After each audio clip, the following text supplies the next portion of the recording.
Welcome to the Andrea Giovino Show. I want to thank all my subscribers for subscribing. Please subscribe to the channel. Thank you for the comments. And at your request, asking back for TobyTNT. Toby's on Instagram. Follow Toby. And today we're going to talk about some of the stuff that Toby grew up with in organized crime. So, Toby, what are your memories, first of all, because you were living with me when I was living with Frank Lino, so you knew Frankie Lino, you knew Joey D'Amico, you knew all those guys, you know, Bruno, everybody. So, you know, my childhood, I could tell you, growing up was not the most normal one. You know, from a very young age, I was a witness to organized crime. I was a witness to the mafia. I've heard murders basically being plotted out, planned out, and executed from a childhood age, essentially. And, you know, the list goes on from violent crimes to murder to drugs. That's basically what I grew up around, which I know is not normal now, but as a kid growing up, you think that's normal because that's what you grow up around. I feel a lot of guilt over that because I feel like I exposed my kids to that. I exposed them to the talk in the house with my family members of, like you're saying, talking openly about murder and then having those acts being taken out, like following forward with them, you know, where murders were committed. And I look back now and think, like, you know, looking at my grandkids, like, what the heck was I thinking? My kids were listening to this and it makes them callous. But on the other hand, I think about, like, how my kids turned out, because I did raise all of you mostly by myself. I raised my kids by myself because in that life, the husband isn't there. He's not there. Like, as much as they try to be there, they're not emotionally there. They're not physically there. They're out in the streets making a living. So I know you were exposed to that, and I know your siblings were exposed to that, but I know you've been affected by that because you're the oldest, and you've been affected by that a lot. So, I mean, I've kind of seen it more than the siblings, being the oldest. But in terms of you and your guilt, I would say have no guilt, because that's what you were brought up around. That's what I was brought up around. I think what it has done is it has molded us into the people that we are today. And fortunately, it's not that. Fortunately, we're both trying to do something positive in the world. We both have a different outlook on life these days. So I really don't have regrets. I look at life as a learning experience, and I have gratitude and appreciation, because I could look at my experiences and say, well, how could I help someone else? Maybe a young child that's comes from a background that maybe the average person wouldn't understand. And, you know, so that's the thing sometimes I look at, like, where I can maybe mentor, you know, younger kids or teenagers that come from, let's just use the term hostile environment, whatever that may be, whether it be something similar to the organized crime upbringing like us, or growing up in the hood, or growing up around, you know, parents that are, you know, drug addicts, which is another thing, not particularly you, but, you know, my dad, my stepdad, you know, abuse of drugs and alcohol. You know, so when you grow up and you experience these things, yeah, you witness some horrible particular situations, but, you know, now at this stage of my life, I could relate to a younger person that's maybe struggling with something, and I could have that conversation, you know, with them and could relate to them. Because sometimes I think these young kids, they maybe go to a therapist, or they go to other people or friend that can't really relate to their particular situation. I think, though, that, well, I want to say, even though you guys, especially my three sons, were all exposed to a lot of that, like, aggression, violence, crime. Yeah, I've had some trouble with, you know, some of you, you know, some did some time, you know, of my kids. But I think ultimately, as a mom, I feel so blessed that my son's turned out really very successful businessman. Like, you're a successful businessman. Your brother's a successful businessman, you know. But I got to stop you on that for a second. So I think it's good to be a successful businessman, but I think what's more important than that, because I feel like when you use the term businessman, all right, you've become financially independent and financially successful. But in life, that you know, and I know you know this, but I just want to clarify it. You know, especially for me, it's more than that. It's you know, can you be a successful contributor to society? Can you be successful at being a good person in the society that you live in to try to make some type of difference? That to me is more successful than the businessman. And I, as a mom, you know, as you know, helped other mothers with their children and help raise them, you know, and that gave me so much reward. Yes. You know, like even with Boo, I mean, I love her dearly, and I was blessed to get her at 1. I think she was 1.5, and she's graduating high school now. Wow.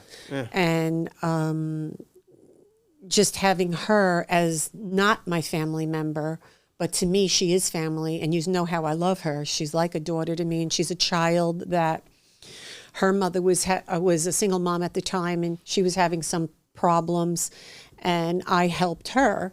And that's what you do in life. You help someone else. You lift someone else up, you know.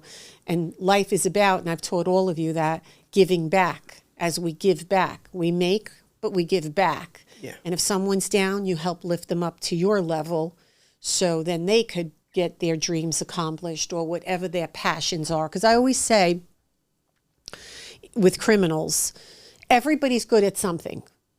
Everybody's good at something. They just find their passion, and then instead of them, you know, being incarcerated or going, you know, into the system, try to mentor someone or help someone and you know, see how, you know, life's about that. It's not all about what it's like we reap what we sow, but we have to help other people. So growing up in this environment that we come from, this environment of organized crime, mafia, whatever you want to call it, you know, there's different paths and different directions that you could go in when you grow up around this, or you're just bred around this, or you're constantly around this, and you know you could go these different paths because these different opportunities present themselves to you. You know, but in my experiences, I got to see the family heartache from a young age of what it truly does, what truly happens when someone gets killed, they're murdered, they're not here no more, they're disappeared. And, you know, you hear this as a young kid, you know, this person particularly that you knew is not there. Basically got whacked. He's not there no more. Or someone else that you knew that could be, you know, a close family member, or my father, or or an uncle, or whoever. You know, now, you know, they're incarcerated for years for crimes they committed. And, you know, I got to see that at a young age to, you know, put me on the right path of what I should do in life. And I always went to church as a young kid, and even not by force by you, by my own choice. Happened to be in Catholic school, I stuck with it. Always had a strong faith and connection to God. I've had tempting opportunities present themselves to me in and around organized crime, even up until a few years ago. I get offers from, you know, high-level organized crime, mafia, to have opportunities in business, have opportunities in construction, have opportunities in the music industry. And, you know, sometimes when you're friends with these people, these opportunities will present themselves to you.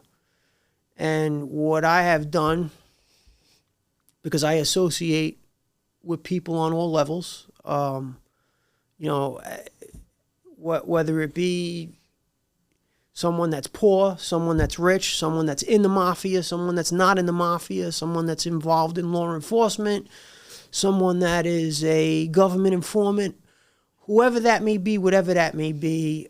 I have a belief, and I believe you're probably the same way. I don't place judgment on people. No, I don't like to judge people. But, you know, in terms of these, you know, certain individuals, you know, I've had opportunities presented themselves to me, and I've respectfully declined to not go that route and to stay on the legitimate path. Well, I know that if you believe in God, you have to believe in the devil. And I think the devil comes in all shapes and forms. And I love what Denzel Washington says. I always like to, you know, he's a man of God. And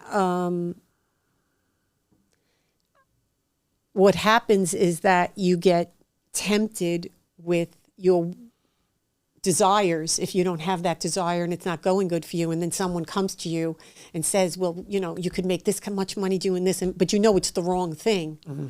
It takes a lot of willpower to walk away from that, because a lot of people get pulled in and sucked in because of the greed of money. But money can be made and be a self-made millionaire, as we know, by just being a legitimate businessman and doing the right thing. You could take that same energy and channel it. Do the right thing and channel it, and you know, and be on the right path. Be on the righteous path. Right. For me, I don't think it was ever of being afraid. Like, I'm not afraid of situations or being afraid of like prison or no. It's nothing like that. For me, the thing that I fear God. I fear not doing the Judgment right thing. Day. Not Judgment Day, not being made right with God, not doing the right thing in life. So for me, that's what always has kept me, I believe, on the straight path. So, I mean, you know my background. You know I'm a guy that doesn't have a whole lot of fear. No. Also, why that is because you've been around probably the most toughest guys. I mean, you know, you're talking about ruthless killers. Ruthless killers. You're talking about Big John. You know, you're talking about people in our family that are family members that fear no one, and didn't care to get hooked up to have such strong personalities that did not care to have an organized crime figure telling them what to do. They did their own thing. Mm-hmm. They went on the streets and did their own thing. They weren't having another man tell them what to do. That's a real tough guy. I mean, that's somebody that I don't need to be connected to your family. I'm going to go out and do whatever I want to do, and you're not going to tell me who I could do it with and how I can do it and how I'm going to bring money in. And you can go F yourself if you think I'm giving you any kind of kickback. That's what you grew up around. Yeah. Basically. Yeah, on one side, and then on the other side, I grew up around, you know, other stuff. Exactly. You know? So I mean, exactly. I had it on both sides. Your godfather of my family. Your godfather was Jimmy DiBartola, very close with Eddie Leno. They killed him, you know. So both got killed. Both got killed. So it comes from both sides of the family of what my boys were exposed to. Even your brothers, both exposed, you know. And I tried my hardest to raise yous, and I'm proud of yous, in the right way, you know, to be men's men and not take crap from anybody, because I'm a woman and I wouldn't do that. So I ain't not going to raise some little, you know, sissy Marys. But there's one particular story I'd like to talk about. Okay. You were in high school, Nude Up High School. This is a good story. I know where this is going. And I actually started. You get into a fight. I know I just bought you that medal and chain. So when I was in high school, I used to hang around the real boys from the hood. You know, I was a white Italian kid. I had black friends as well. So I had white friends, I had black friends. On this particular day, my friends from the Park Hill Projects, which if you're not from New York, at that point in time, It was one of the worst projects in New York City. Was the Park Hill projects. I had a few I friends just out need of to there. interfere 1 second. I taught my children always never to see color. Yeah. You were raised never to see color, ever. Because that's not how I raised you. So yes, I could understand. Park Hill was mainly black. I don't know if it's still a horrible project to today, I don't but know. back then it was bad. I mean, you don't want to be a white guy walking around the Park Hill projects back then. If you were a white guy walking around the Park Hill projects back then, You have a problem. It was probably to cop drugs or for whatever the reason may be. I actually think both my dad and my stepdad were both in shootouts up there. Yeah. Definitely. So, or have been shot at up there. So, long story short, Or they I just shot saw, or they shot at. I know my father was shooting at somebody. So,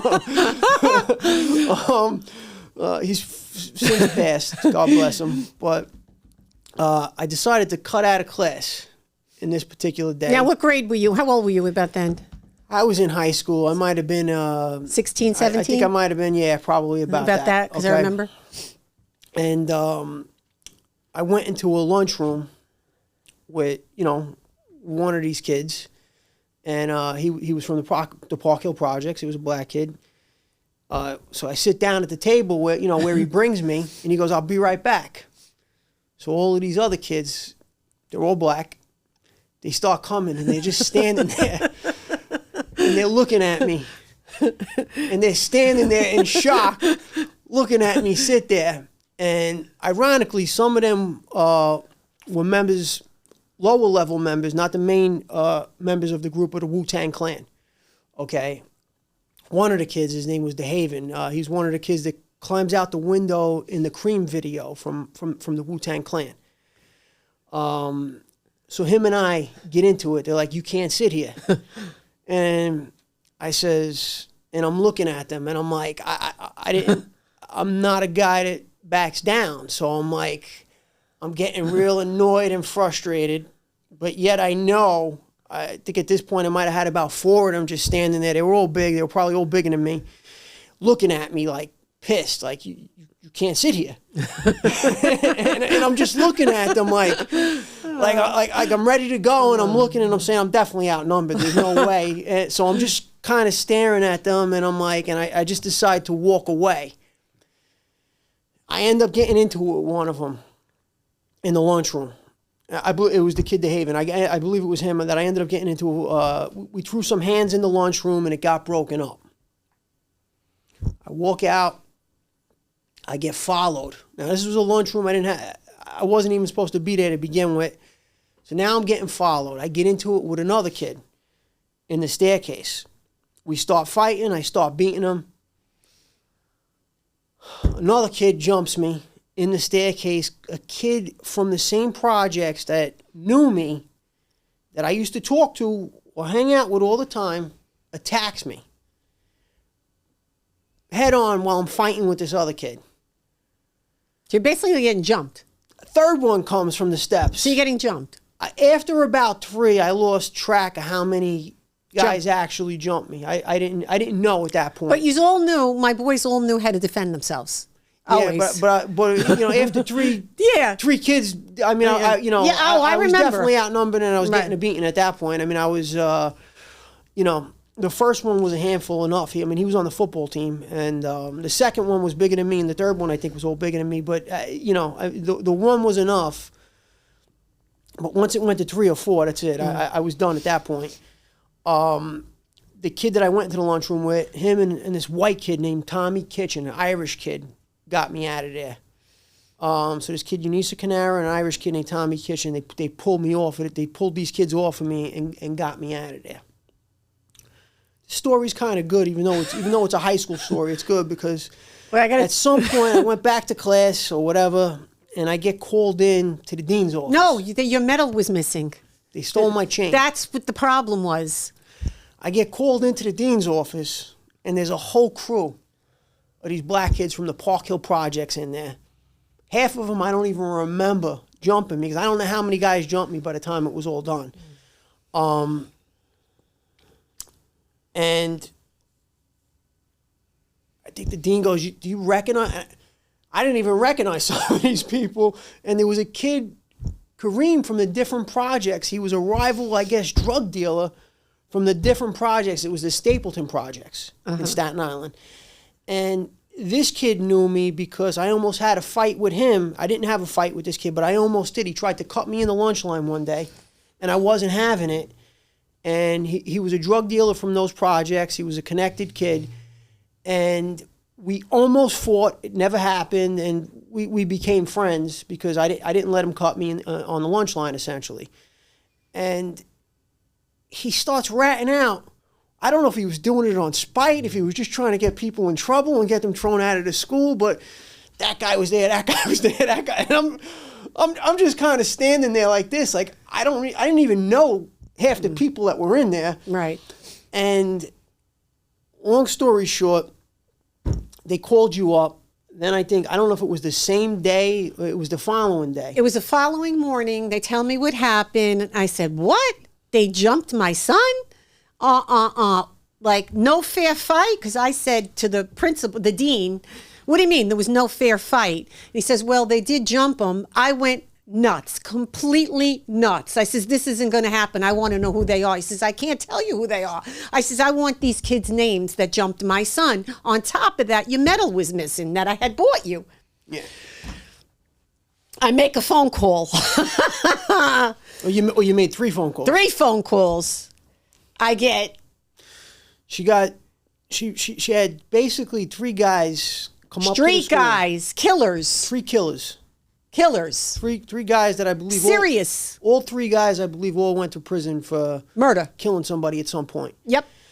That's who was at the school the next day. They went up and threatened. So the kids knew what was going on when these guys came into the school. The school staff knew when these guys came down. The presence was made known. Intimidating. The presence, these were, they weren't just killers, they were also big guys, they were street guys, they were known. Known on Staten Island.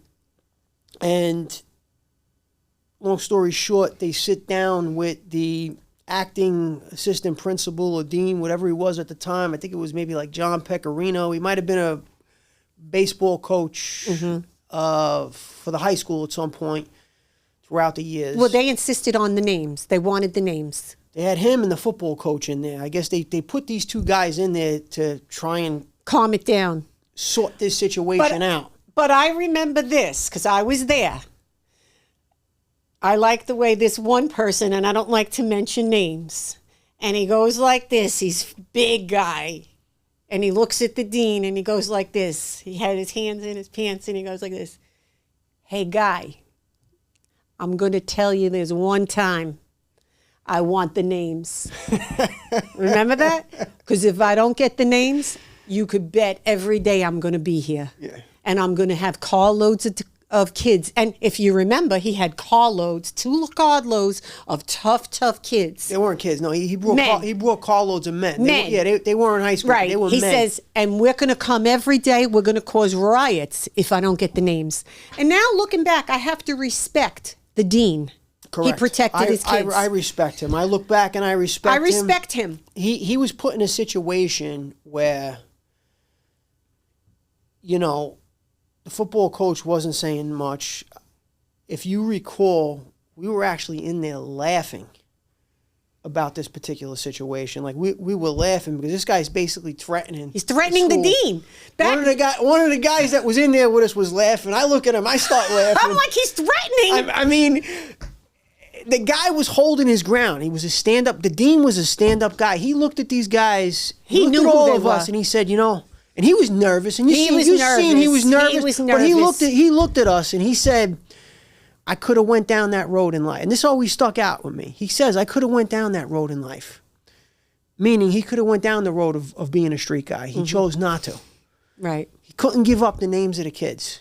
He couldn't do it. You got to respect a man for that. Yeah. God bless him. I respect him to this day for that. I respect him for that, too. And they threatened him. I remember when he told them, guy, he went like that and went right up close to him. And he was big. Yeah. And the dean wasn't. Yeah. So they brought... You don't want to go there with me, he said. You don't want to go there. Don't test me. So they brought carloads of guys down. They were down there. They made a presence known at the school. The kid that they said stole my chain, because I started approaching these individuals. The one kid that they said stole the chain, I don't even remember this kid jumping me or being there. They blamed him. He was the one white kid. There was one or two white kids in the entire Park Hill projects at that point in time, from what I was told, that lived in the hood. He wasn't even fully white. He was like a mulatto kid. He was like mixed. He was half black and whatever. And he was a light-skinned, I believe, black kid. They pinned it on him. What? Oh, yeah. I approached the kid one-on-one alone in the school. I threatened him. He looked scared shit. He looked at me and he said, "It wasn't me. They're just blaming me. I wasn't there," or whatever he said to me. I don't remember because it's been too long. And I remember at that point in time, I had to do a little soul searching because it was a Christ head. It was a religious... It was a Christ head. But also, if you remember,